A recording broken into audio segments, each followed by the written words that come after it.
উত্তরবঙ্গের নদী ঘেরা জনপদ লালমনিরহাট জেলার কালীগঞ্জ ও হাতীবান্ধা উপজেলার তিস্তার চর। এই চর শুধু বালু আর নদীর গল্প বলে না, এখানকার মাটি অসম্ভব উর্বর। কৃষকের স্বপ্নবনে এই মাটি। তিস্তার বুকে জেগে ওঠা এই চরগুলোতেই রবি মৌসুম এলেই শুরু হয় জীবনের উৎসব।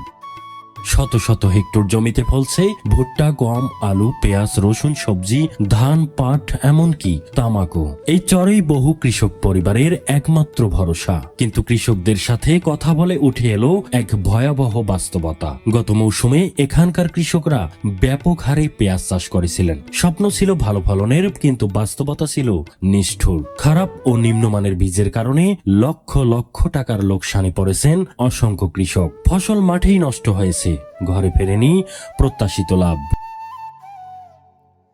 গতবার ভাই 1 লাখ টাকার পেঁয়াজের বীজ ফেলেছি। আচ্ছা, আমরা যে পেঁয়াজের বীজ দিয়ে একটা তুলি খাবো সেটাও পাই নাই।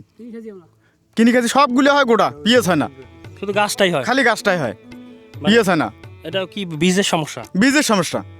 তা কতগুলো লস খাইছেন গতবার? গতবার নিম্ন 3 লাখ টাকা লস, শাশুড় সবগুলো মিলি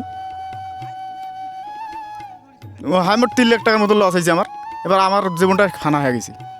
আচ্ছা, এবার ওই জমিগুলোতে কি লাগাইছেন? ওই জমিগুলোতে এবার তামাক লাগাছি। এটা ভয়ঙ্কর একটা অবস্থা। সরকার যেখানে চাচ্ছে যে তামাক চাষ থেকে কৃষকরা যাতে মুখ ফিরিয়ে নেয়, কিন্তু মুখ ফিরিয়ে নেবে কীভাবে? এখানকার যে জমিগুলো, এগুলো পেঁয়াজ চাষের জন্য উপযোগী, প্রচুর উপযোগী, কিন্তু সমস্যা হচ্ছে কোথায়? কৃষি কোনো সহায়তা পাচ্ছে না। যা এমনকি বীজটা, সঠিক বীজ যে পাবে সেটিও এখানকার কৃষি কর্মকর্তারা সহায়তা করছে না, যার কারণে এখানকার কৃষকরা কিন্তু ওই পেঁয়াজ চাষের জমিগুলোতে এবারে তামাক চাষ করতেছে। তা কিন্তু পেঁয়াজ হয়ে গেলে ডান্ডা হয়, পেঁয়াজ হলে শুধু ডান্ডা হয়। আর এই আমরা পেঁয়াজ মার খেয়েছি, আর আবার পেঁয়াজ আমাদের কিনে খাইতে হয়। এই লোকসানের ক্ষত এখনো শুকায়নি। ফলে এবারের রবি মৌসুমে যে জমিগুলোতে পেঁয়াজ চাষের জন্য উপযোগী ছিল, সেখানেই চাষ হচ্ছে তামাক। একদিকে পেঁয়াজ একটি অত্যন্ত গুরুত্বপূর্ণ খাদ্যশস্য, যার ঘাটতিতে সরকারকে ভারত, পাকিস্তান সহ বিভিন্ন দেশ থেকে চড়া মূল্যে আমদানি করতে হয়। অথচ অন্যদিকে উপযুক্ত কৃষি সহায়তা আর ভালো বীজের অভাবে কৃষক বাধ্য হচ্ছেন ক্ষতিকর তামাক চাষে। হ্যাঁ, বেশি আবাদ করছিলাম, পেঁয়াজের পরিস্থিতি খারাপ দেখিয়ে কম আবাদ করছি। কেন খারাপ? কেন? বীজটা খারাপ পাচ্ছিলাম গতবার। বীজ মানে আমি যার কাছে শুনলাম সবাই বীজের কথা বলে। হ্যাঁ, বীজ খারাপ। শুধু পেঁয়াজ নয়, এবার আলু চাষেও লোকসানের মুখে পড়েছেন অনেক চাষি। উৎপাদন খরচ বেড়েছে, কিন্তু ন্যায্য দাম মিলছে না। কৃষকের ঘামে ভেজা মাঠে আজ অনিশ্চয়তার ছায়া।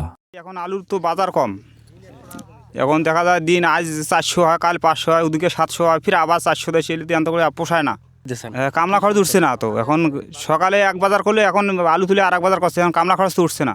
এখন থেকে আমরা কি এখন কি যে এখন বাজার সিন্ডিকেট কী জন্য হর্নেছে, এখন কি আমার কেউ বলতে পারি না। কী ছিল আর কি বলবো। এবার কতগুলো আবাদ করছেন এখানে? এই 7 ধরনের মতো, 7 বিঘার মতো করছি। 7 বিঘার মতো। আর পেঁয়াজ চাষ করছিলেন কিনা? না, পেঁয়াজ আগামী গত বছর চাষ করছিলাম 400 বিচিতে। ভাই 400 বিচির মধ্যে দেখা যায় 40-50 হাজার টাকা খরচ হয়েছে, আমাদের 1 টাকাও পাই নাই। ওই তুই দেখি নেই পেঁয়াজ কেমন হয়েছে এবার, কিন্তু গাছ আসলে পেঁয়াজ নেই। সমস্যাটা কোথায়? সমস্যা হলো এখন ওই যে বীজের সমস্যা। এর আগে কি পেঁয়াজ চাষ করছিলেন? এর আগে আমরা পেঁয়াজ চাষ করছিলাম। গত বছর আমরা পেঁয়াজ প্রায় 3 কেজি বিচি আমরা এখানে চাষ করছিলাম, কিন্তু গাছ হয়েছিল, বিচি গজাইছে, গাছ ঠিক আছে, কিন্তু বিচির গোটা হয় নাই। আর আমাদের মূলত এখানে আমাদের সমস্যা, আমরা কোনো বীজের সহায়তা পাই না, কৃষি সহায়তা পাই না। এই কারণে আমাদের এই সমস্যাটা হয়ে থাকে। আর বীজ আমাদের এখানে ভালো বীজ আসে না, যেখানে আমরা বাজারজাত থেকে আমরা ওখানেই যে আমরা মার্কেটে যে বীজটা কিনি, এদিকে আমাদের ভালো মানের বীজ পাই না। এখানে আমাদের সমস্যা, এই জন্য আমরা পেঁয়াজ আবাদ বন্ধ করে দিয়েছি বর্তমানে আর কি। তো প্রিয় বন্ধুরা, আপনারা জানেন প্রতি বছর পেঁয়াজের সংকট ঘটে এবং ভারত, পাকিস্তান থেকে পেঁয়াজ আমদানি করতে হয়। অথচ আমাদের দেশের মাটিতে পেঁয়াজ চাষের উপযোগী রয়েছে। শুধু সমস্যা হচ্ছে এখানকার কৃষকরা বীজ পায় না, সঠিক বীজ পায় না। আর তা বাদ দিয়ে যদি আমি বলি, এখানকার মাটি কিন্তু পেঁয়াজ চাষের জন্য উপযোগী অনেক। শুধুমাত্র পরিচর্যা এবং সংরক্ষণের অভাবেই দেশে প্রতি বছর লাখ লাখ টন পেঁয়াজ আমদানি করতে হয় বিভিন্ন দেশ থেকে।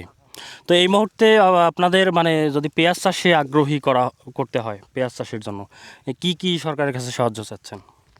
আসলে আমরা মূলত যেটা প্রথম সহায়তা চাচ্ছি, যে আসলে আমাদের কৃষি সহযোগিতাটা বেশি, আর বীজ, উন্নত মানের বীজ আমরা পাচ্ছি না। এটাই আমাদের মূলত সমস্যা, যে আসলে কৃষি সহায়তা আর উন্নত মানের বীজ, এই দুইটাই আমরা আশা করছি।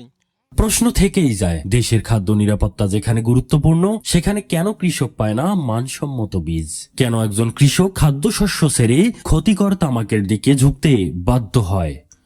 তিস্তার চরের এই গল্প শুধু একটি এলাকার নয়, এটি আমাদের কৃষি ব্যবস্থার বাস্তব প্রতিচ্ছবি। লালমনিরহাটের তিস্তার চর থেকে আহনাব শাকিল রিপন, বায়োস্কোপ এন্টারটেইনমেন্ট।